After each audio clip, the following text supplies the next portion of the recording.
Richard Nixon flew home from Moscow triumphant after he had signed the first superpower treaty to limit nuclear weapons. He came straight to Congress. It was election year. Well, of course, it will not be lost on many people in his audience, both in the Capitol and elsewhere tonight, that this is a pretty good way to impress a lot of voters. The President of the United States.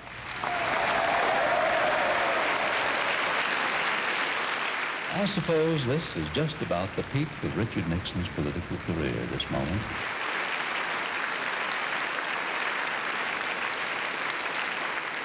The president savoured the moment, then, before the hard slog of the campaign, took a brief break. We'd had a long, difficult schedule before that. I just returned from the Moscow summit, and we'd had long meetings. I wanted everybody to have the weekend off.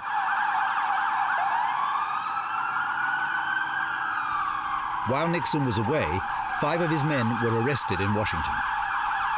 They were caught red-handed inside Democratic Party headquarters in a building called the Watergate. The same team had already committed a succession of crimes for the White House. The president and his inner circle saw no option but to organize a cover-up.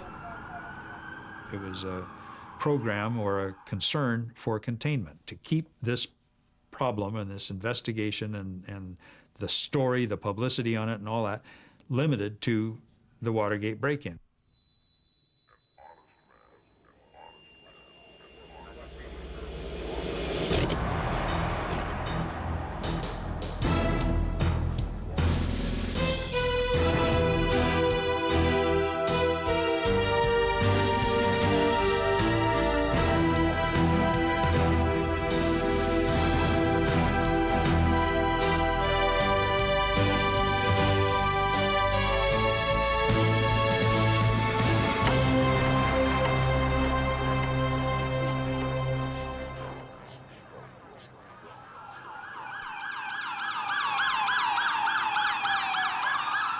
The Watergate break-in had been planned, paid for and executed by Nixon's election campaign committee.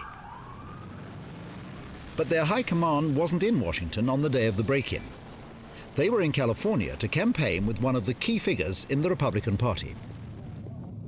Our primary purpose was to ensure that Governor Reagan felt comfortable with the campaign. So we had planned a series of events culminating in a very fancy fundraising dinner at one of the Hollywood stars' homes on a Saturday night. Back in Washington, the man who had presided over the fiasco at the Watergate had to make a difficult phone call. And I wanted it to be an absolutely secure conversation. I still had a White House pass. I went over into the White House, and I went into what is known as the Situation Room. There was a KYX scrambler phone over there, and it would be available. Well, of course, there's no scrambler phone in the hotel where I'm told Mr. Magruder is. So I called Magruder, and I said, look, I need to speak to you securely.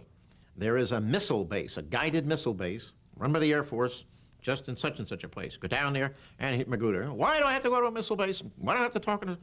You know? And I said, look, I need to speak to you securely. All I thought was there's Liddy playing his, little spy games again. Magruder used the most secure line available, the hotel payphone.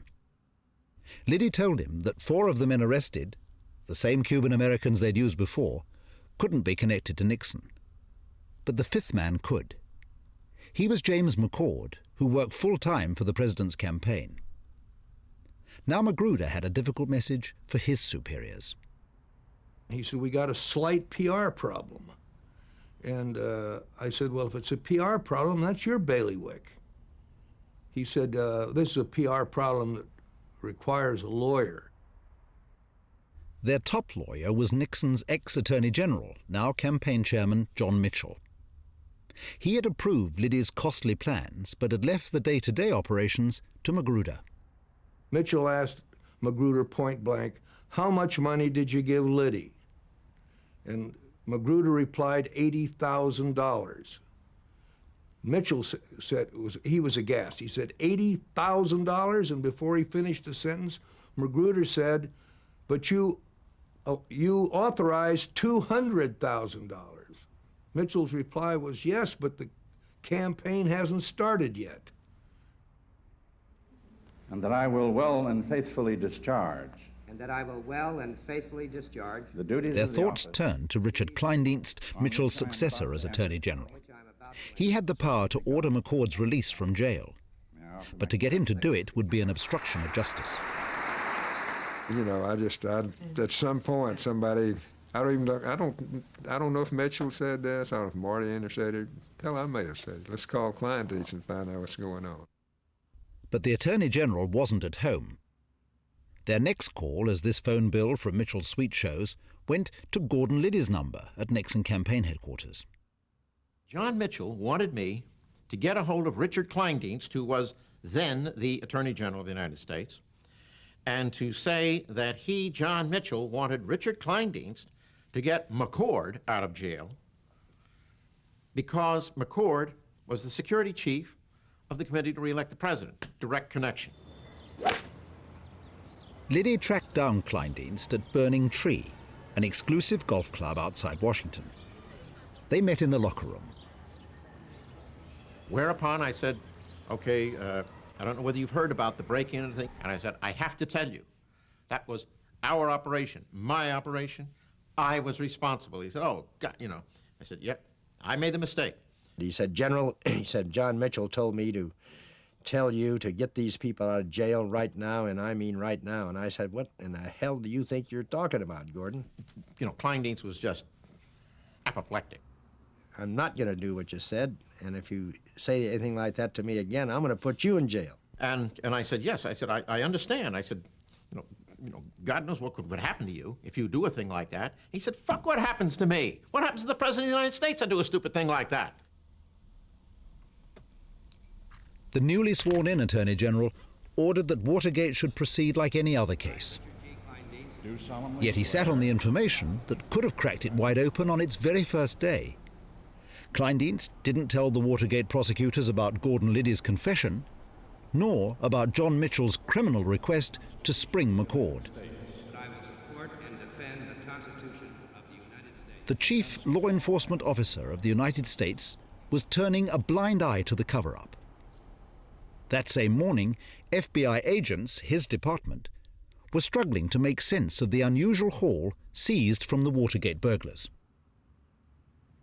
When we went into the property room, spread out on the table were electronic devices, walkie-talkies, cameras, a huge amount of film, and a gym bag. Curious that I was, I opened the gym bag and saw more film, and then there was some tissue paper. And I reached in to pull the tissue paper, and out fell a little black device with a couple of wires on it. This device was one of several electronic bugs the burglars had brought in to Democratic headquarters. The men were also caught with keys to their rooms in the Watergate Hotel. In one of them, Bernard Barker's, the FBI stumbled across an innocuous-looking clue. One of the agents, while assisting the police, was going through the dresser drawer, and being as thorough as he was, you know, just flipping through there, the paper goes up, and there's this envelope. I had given a letter of mine to Bernie Barker to mail. Asked him to, when he left the hotel room where Liddy and I were, heading out for the elevators, I had asked him to take this letter and drop it in the mail chute. Howard Hunt's carelessness cost far more than the $6.36 he owed his country club. The FBI ran his name through their files and found that he was a long-time CIA officer whom they had vetted for White House employment a year earlier. A few phone calls confirmed that he was indeed on the White House staff. For Nixon's men, keeping Watergate away from the president was going to be a nightmare. A few hours later, the campaign high command, their wives, and the First Lady, Pat Nixon, were at their Hollywood fundraising party. There they hobnobbed with such stars as Clint Eastwood, John Wayne, Charlton Heston. On one side, it was a great party. I mean, it was wonderful. The women were having a great time. My wife had a great time. On the other hand, I'm still on the phone talking to some of my staff, trying to figure out really what's going on back in Washington after this disaster that occurred the night before. I went to the room for something, and my wife said, "Fred, what's wrong with you?" He said, you look strange. You look like you're really upset about something. I said, "I just can't talk about it right now, but something has occurred that could very well bring down this administration."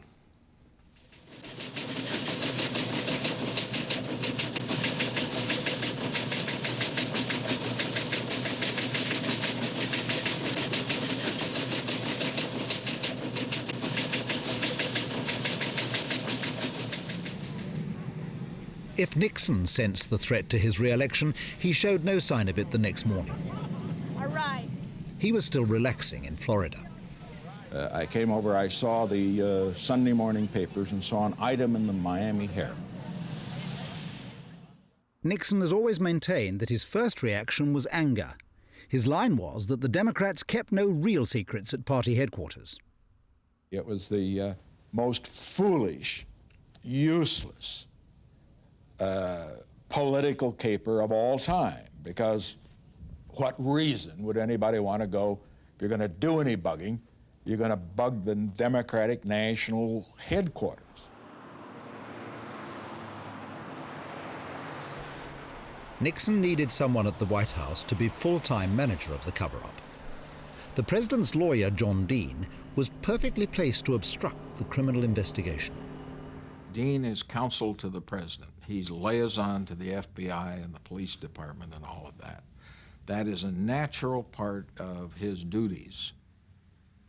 When I arrived in the office, normal hours on Monday morning, Jeb Magruder called, told me what had happened, told me that Liddy had messed this whole thing up, and that he said, "John, I can't talk to Gordon Liddy. You've got to talk to him and find out what happened and why." Dean met Liddy for his debriefing on a park bench across from an art gallery just yards from the White House. I put him completely in the picture in a way so that he, being knowledgeable about these things, Dean could attempt to control the investigation and thereby the damage. I then finally said to him something that disturbed Dean. I had in my head knowledge which could bring down a president of the United States. He said, "John, I'm a soldier." He said, "See that street corner over there? If you want me to stand on that street corner, you just tell me when and where, I'll be there, and you can shoot me." And John Dean said, "Well, gee, Gordon, I don't think we've gone that far yet." When Dean got back to his office, he discovered the crimes he would have to cover up didn't end at the campaign committee. The guilt extended far into the White House. Within the White House, I was the president's line to the re-election committee, and Gordon Strachan was my line, and Strachan had the responsibility assigned by me to stay abreast of all that was going on. Gordon Strachan asked for an urgent meeting with John Dean. He said, "John, my files are clean." He said, "I talked to Haldeman over the weekend, and I've gone through everything, and there's nothing there that's going to embarrass us." I know that Gordon Strachan has testified that I told him to make sure the files were clean. It was in the context of their clearing files over at the re-election committee. Haldeman had ordered the shredding of all the political espionage memos sent to him by the campaign committee. These were evidence of criminal complicity in Watergate at the highest level.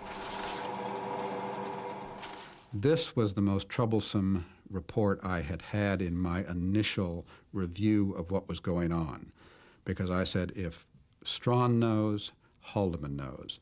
If Haldeman knows, the president knows. So I looked around and I said, this place is in a world of hurt. On day 3 of Watergate, the White House was already up to its neck in the obstruction of justice. There would be no going back.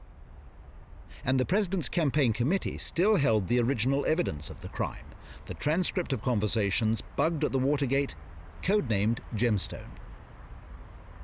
I said to Mitchell, what should I do with the gemstone files? And he said, I think you ought to have a fire in your fireplace tonight.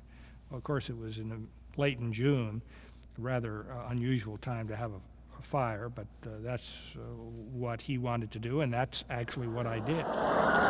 Heavens, yes, of course, a telephone. Oh, ladies and gentlemen. Not all John Mitchell's problems were so easy to deal with.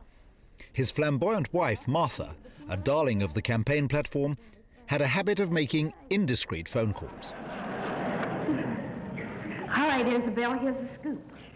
I've never talked to her yet, but what I haven't gotten a good news story, so I automatically, she was in California, and the Democratic headquarters alleged bugging incident had broken out, and that was my immediate question. Well, what do you think about that? And she said, I've given John an ultimatum. This really set her off.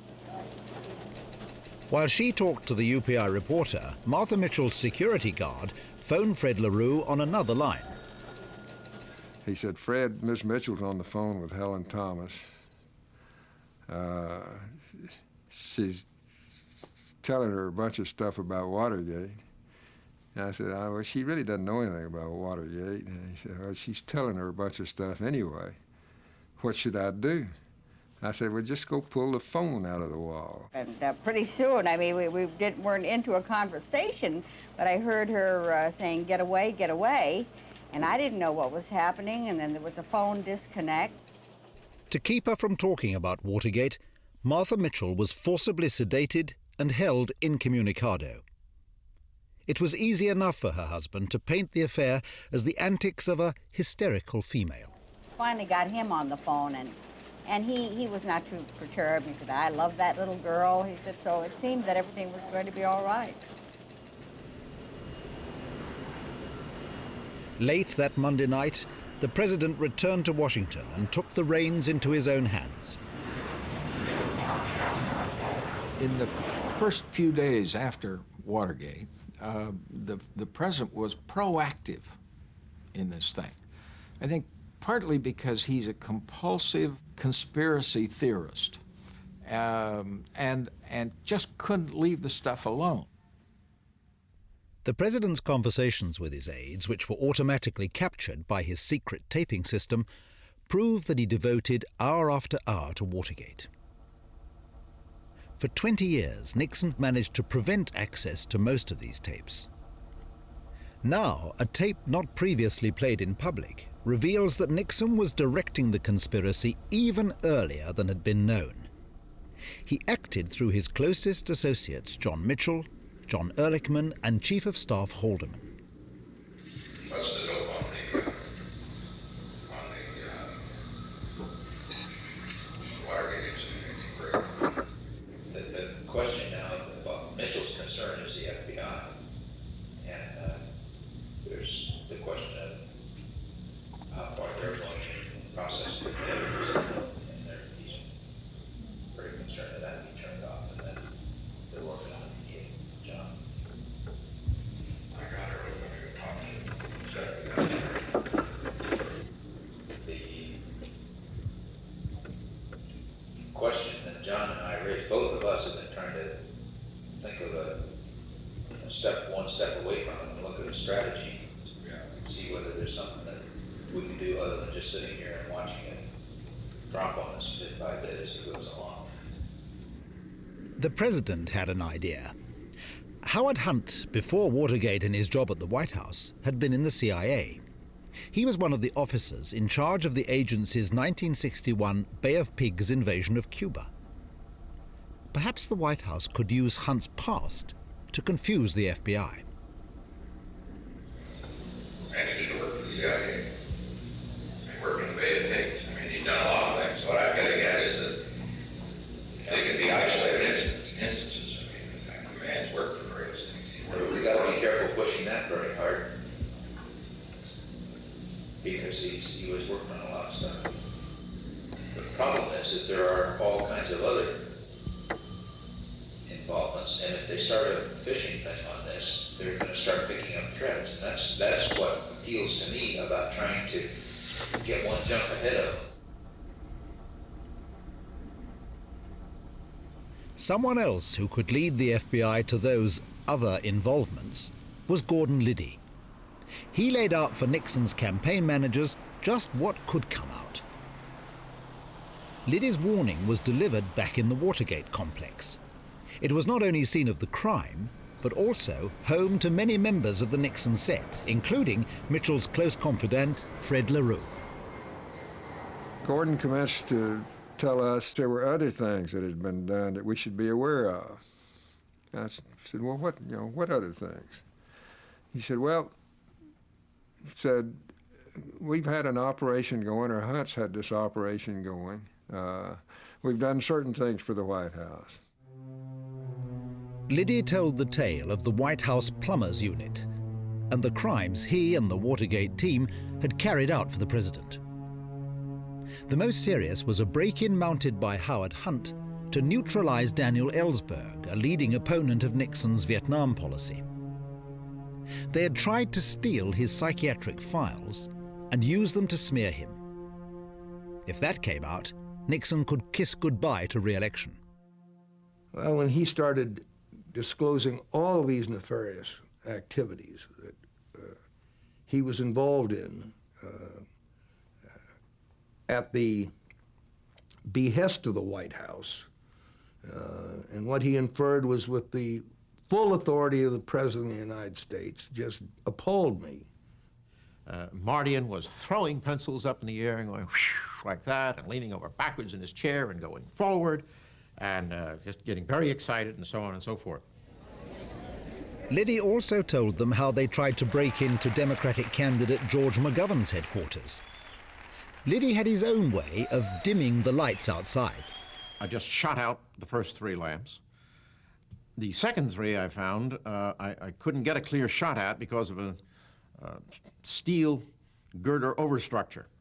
So I called over the ever-helpful Frank Sturgis, who's a big bull of a man, and he bent over, and I climbed up on his shoulders and was able to get up onto the steel scaffolding, and from there, I shot out the remaining 3 lines. I said, Gordon, you told me that none of the Cubans could identify you. Certainly the man whose shoulders you sat on to shoot the light out could identify you. He said, no, he couldn't. He never saw my face. It was a frightening experience. I mean, here we are trying to zero in on, on the campaign, on McGovern, and now we find we've got, we've got all sorts of problems. Those problems could be contained only if the break-in team kept their mouths shut. Liddy explained what had to be done. The usual thing in a situation like this in the intelligence service is that they will have bail provided for them, they will have counsel, legal counsel provided for them, there will be support for their families. Mardian and LaRue reported to John Mitchell, Nixon's closest political friend. He had to decide whether to honor the commitment to pay hush money. I said, John, it's not just the Watergate. We have other potential problems here that could easily come up. And I guess we looked at each other, and at that point, we both knew those commitments had to be kept. That same evening, Mitchell got a call from the president, the first since the Watergate break-in. He was terribly chagrined that people in his organization could have engaged in such a thing, and that, as I recall it, he said, I just wasn't policing the people in my organization as well as I should have. The president called me after I'd gone home. He called from his EOB office and mentioned the fact that he had talked to John Mitchell and told him not to worry about the Watergate stuff, that we'd probably may be able to keep it under control. 5 days after the break-in, the burglars were brought to court to be released on bail. The president's men set about organizing their hush money. Richard Nixon's private lawyer, Herb Kalmbach, got the assignment. Herb Kalmbach was a close personal friend of mine, and I trusted him in every respect. So when he came to me and said he'd like to have all the money I could find, up to $100,000, I said, I can't find $100,000, but I know where there is some money. But can you tell me anything more about it? He said, I can only tell you that It's a matter of the White House needing some money related to the campaign. Carmack collected $75,000 of Nixon campaign funds, but he had to find somebody to deliver it. I got a call to come down to Washington and to meet with Mr. Herbert Carmack. I came to the hotel in Washington, D.C. I came up and right away. He didn't have his socks on, and he apologized for that. And I'd been in the Army and the Navy, and he apologized for not having his socks on. At any rate, he got into this story that he had met with John Dean, a park bench across from the White House. Dean said that on the highest authority, it was decided that Herb Carmack would provide funds and that Tony Elasowitz, the only one that they could trust, would distribute said funds to those who broke into the Watergate building. So now he has an attaché case and he's got 75 grand in there. The 75,000 now, he's taking it out of the attaché case and putting it on a bed. Now 75 grand, you know, is quite a bit of letters. And there was a laundry bag in the closet, one of these that very thin brown paper that you put your laundry and leave it out the door. And I plucked all that cabbage, I put it into the bag, tied it up with the string, maybe twice over, put it under my arm, and said, we'll be in touch. Now I'll await your instructions. On June the 23rd, day 7, the nation woke up to discover that much of the eastern United States was under floods. But Nixon's mind was on Watergate. That day, he would issue an order which, when it became public 2 years later, ended his presidency. What led to the order was a meeting between the cover-up's manager, John Dean, and FBI Director Pat Gray, who had alarming news about the investigation. On that morning, Dean called me with a report, as he did from time to time when there was some development on Watergate, in which he said, and I'm reading from my notes here, my notes say, investigation out of control, Gray doesn't know what to do. Then I say, they've found money out of Mexican bank. We'll know who the depositors were today. FBI agents had traced the cash seized on the Watergate burglars to a bank in Mexico. If the FBI weren't stopped immediately, they would discover that this money, laundered in Mexico, came from the Nixon campaign. Fortunately for the White House, FBI Director Gray drew the wrong conclusions from this foreign connection. On the evening of June 22nd, I met with Pat Gray over at his office in the FBI. And he now was convinced, after looking at everything, that the most likely explanation for what had gone on was this was a CIA operation that they'd stumbled into. Nixon's men knew the CIA wasn't behind Watergate. The FBI's confusion, however, gave them a plausible pretext to shut down the investigation. Nixon would say it was jeopardizing national security. After talking to Dean, Haldeman briefed the president in the Oval Office. The tape of this meeting would be the smoking gun that ended the Nixon presidency. I said, now on the investigation, you know, the Democratic break-in thing. I mean, it wasn't Watergate then, it was the Democratic break-in thing. Now, on the investigation, you know, the Democratic break-in thing, we're back to the problem area because the FBI is not under control. Haldeman presented the president with the plan.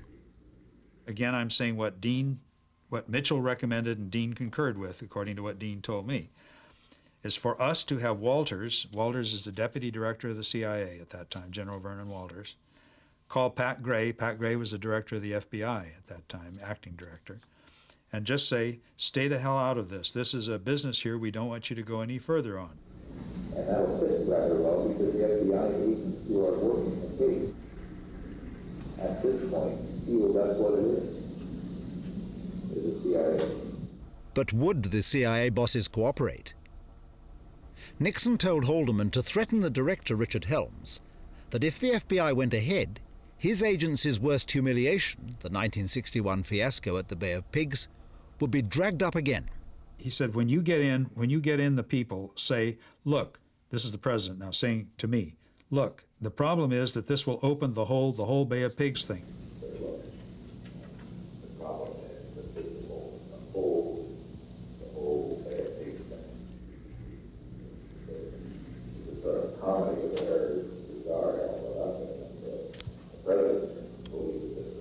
full day. And they can call it FBI so that the countries don't go any further into the case. My purpose, my primary purpose, as is clearly indicated by the tape, and I don't dispute it at all, I wanted to stop the investigation, if possible. We got word that Haldeman and Ehrlichman wanted to meet with Helms and Walters at 1 o'clock at the White House. And we went in to see Mr. Ehrlichman, who talked in a general way about the embarrassment of this and so forth and so on, and people had shown excessive zeal, and then Mr. Haldeman came in.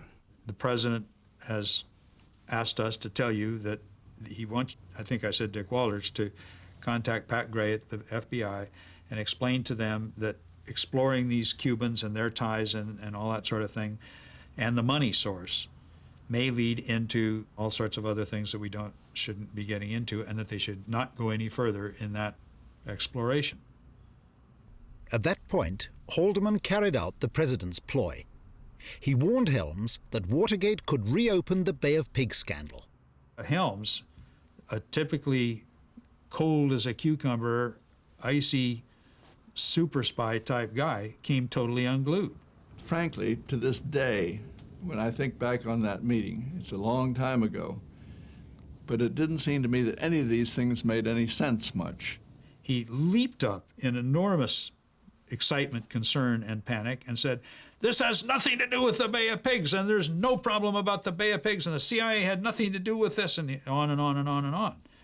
And he finally calmed down, and they agreed that Walters would go talk to the FBI. You know, in this government, if a president tells you that something is going on, you, at your own peril, decide right then and there that it isn't going on. Helms prudently complied. He sent General Walters to the FBI to ask Gray to cut off the investigation in Mexico forthwith.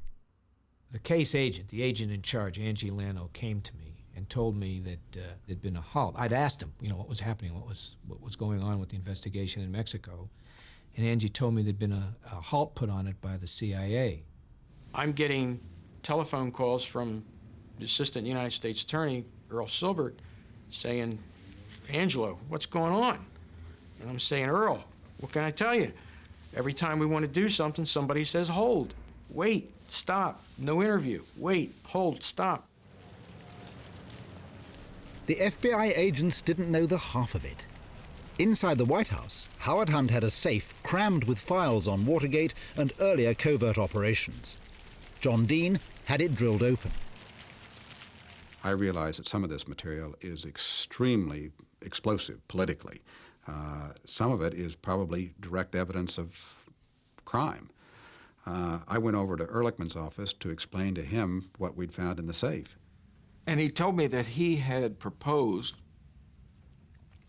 to deliver these contents personally to Pat Gray, who was the acting director of the FBI, and leave it to Gray's discretion then, so that if there were an investigation of what became of Howard Hunt's possessions, we could very truthfully say that we had turned them over to the investigators.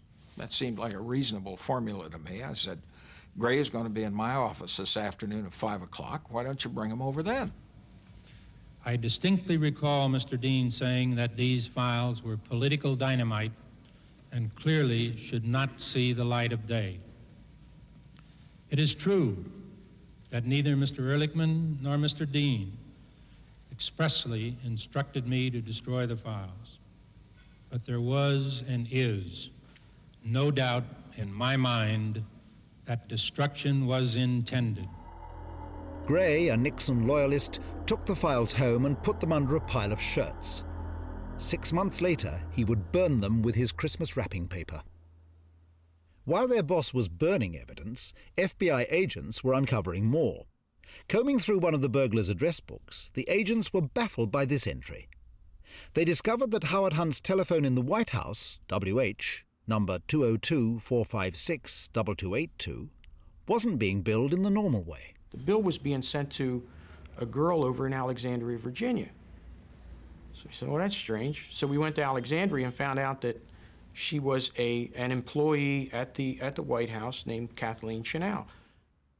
Kathleen Chennault, secretary to Hunt and Liddy when they worked in the White House Plumbers Unit, had typed all their memos, including break-in plans. She had knowledge that could bring the investigators right to the Oval Office. She happened to be on holiday in England, in Birmingham. The FBI sent off a teletype to their man in London, asking him to track down and question Chennault. But the White House had been tipped off. Immediately we realized that, if she was broadsided by agents, no telling what she'd say. So we decided we had to find her first.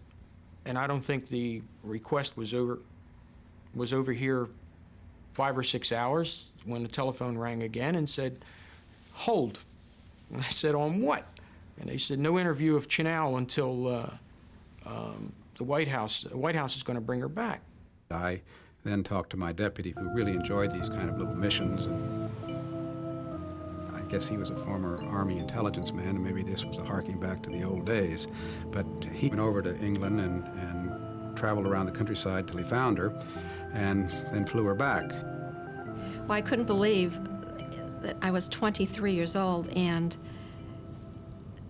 someone from the White House was coming to England to talk to me about a burglary in Washington, and that within 90 minutes I'd be back in London catching a plane back to Washington to be interviewed by the FBI.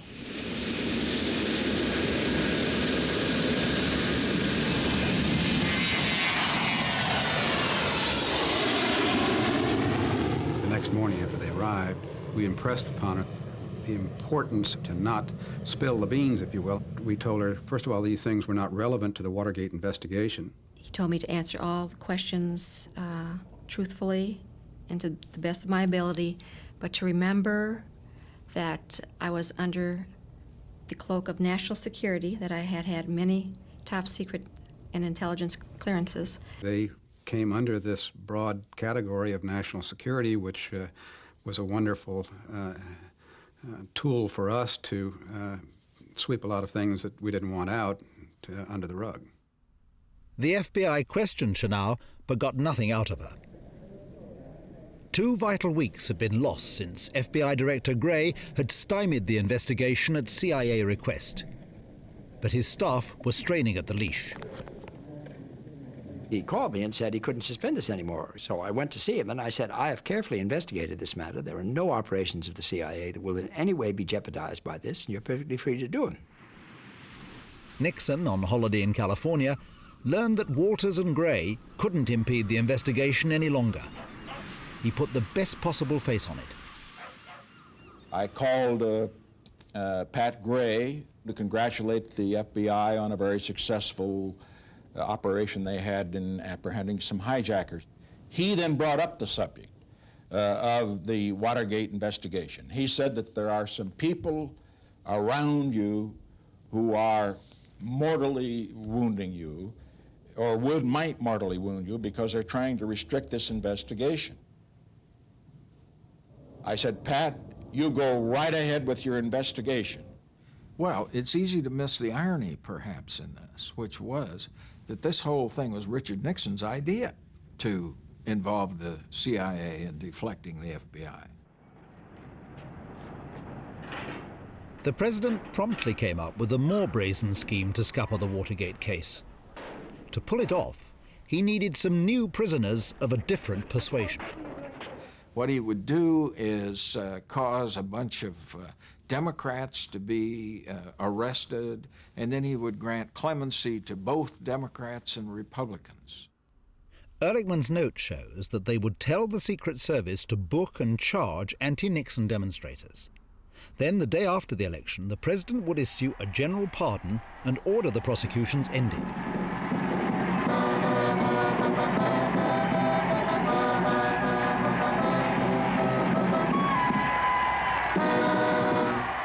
But there were still 4 months till polling day. Nixon now, more than ever, Nixon now, more than ever. More than ever, we need Nixon now. Nixon now, more than ever, Nixon now. Ladies and gentlemen, the president and the future president the United States of America. Nixon's re-election machine looked unstoppable. But he knew that if the Watergate burglars started talking, it would be all over. So his campaign funds were used to buy more than just rallies, they bought silence. Howard Hunt and his wife began taking delivery of the hush money to distribute to the burglars.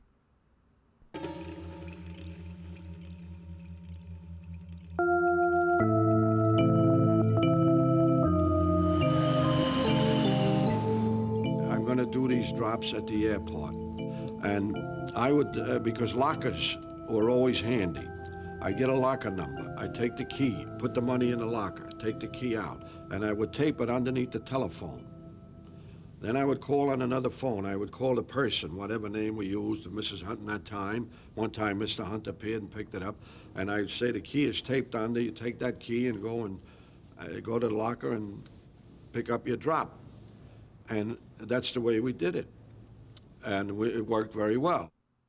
Nixon's men paid out over $250,000 in hush money that summer. It did the trick. The burglars kept silent.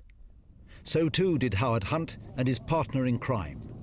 Gordon Liddy had now become a prime suspect. We called over to FBI headquarters and we said, we identified another person, can you run this name? And within minutes they come back and say, G. Gordon Liddy, former FBI agent. Well, you know, by now I'm going, you know, what is this? CIA people, FBI people, you know, what is it? You know, really, what is going on here? Who's hiring all these people and why? The way the conspiracy appeared to us to be shaping up with Liddy at the top based on the evidence we had, if it went higher, and we didn't know whether it went higher, the logical person based both on position and responsibilities would have been Jeb Magruder. Magruder, as the deputy campaign chief, had to explain away nearly $100,000 that Liddy used for Watergate. Magruder concocted a story that the money was budgeted for campaign security, but that Liddy, all on his own, decided to spend it on the break-in. Now, what I had to do was, number one, I had to go to the prosecutors and tell that story and make that believable, but number two, I had to have somebody to back it up. Well, I refer to this as the sting. I was in my office, and Jeb came to the door and asked if I could join him in his office. Well, I pitched it to Bart basically on the basis that I needed his help, that we were in a quandary, that this guy Liddy had gone off on his own, had done these things that had really created problems, but we had to have some way to justify giving him the money. Magruder asked Porter to corroborate his story of a meeting at which Liddy's $100,000 budget was supposedly agreed. Basically, the bottom line was, if anybody asks you, it's kind of if anybody asks you, whether it was an attorney or whoever, anybody asks you, it would be helpful if you could remember a number like around $100,000 that we discussed at that time. And so without much ado, my big error, of course, was that I said, yeah, I would do that. They would have to testify under oath before the Watergate grand jury. If the prosecutors and the jurors didn't swallow their story, Magruder would be charged.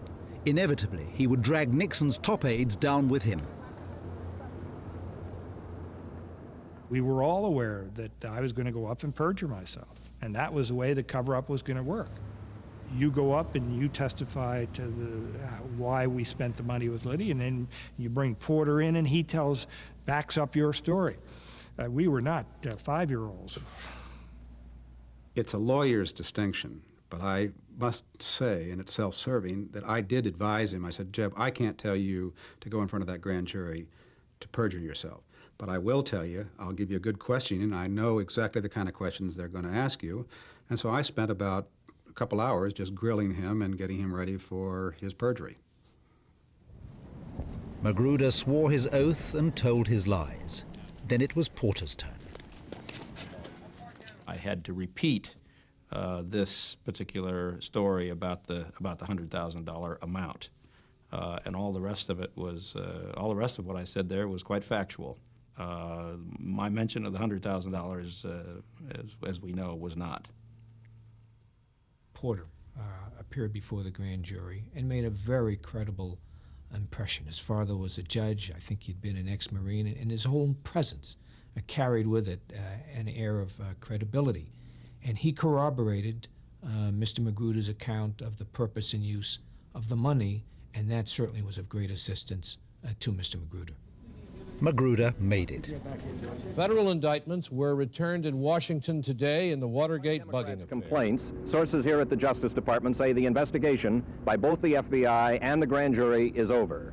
There is no evidence, they insist, that anyone else was involved. The last witness was called this morning, virtually guaranteeing there will be no trial before Election Day. On September the 15th, the 4 Cubans, McCord, Hunt, and Liddy were charged. No one else. We had contained the matter during the campaign because I didn't feel at that time that any erosion of the strength of the president in the country, of his support in the country, and also I didn't feel that his defeat in an election would be in the best interest of the country. On September 15th, came back to my office. Jane, my secretary, said, "The president wants to see you over in the Oval Office." I was really quite surprised. The basic reason for the meeting was to give John Dean a feeling that the president was pleased with his work and was thanking him for it, patting him on the shoulder and saying, "Good boy, well done." In essence, the president said, just want to tell you what a good job you've done with the cover-up. What surprised me is I really, for the first time, began to see who Richard Nixon was in this meeting. He sort of let down and began to tell me about how we've got to get after our enemies that have done us wrong during this whole Watergate matter after the election.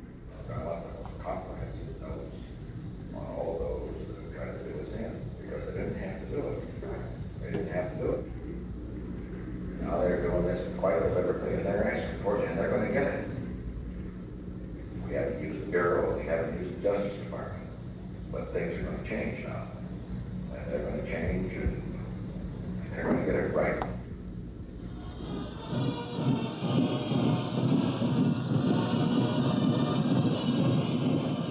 On November the 7th, 1972, Richard Nixon carried 49 out of 50 states. He was re-elected president by the biggest margin in history. It looked as though he'd got away with it.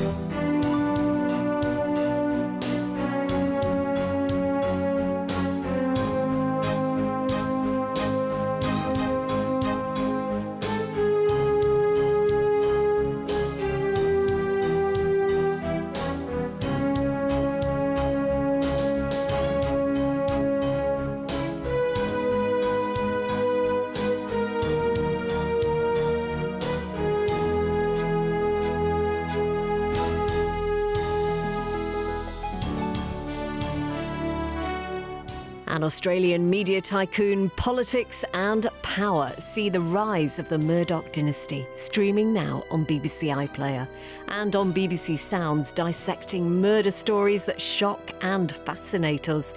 Bad People. Download the app to listen.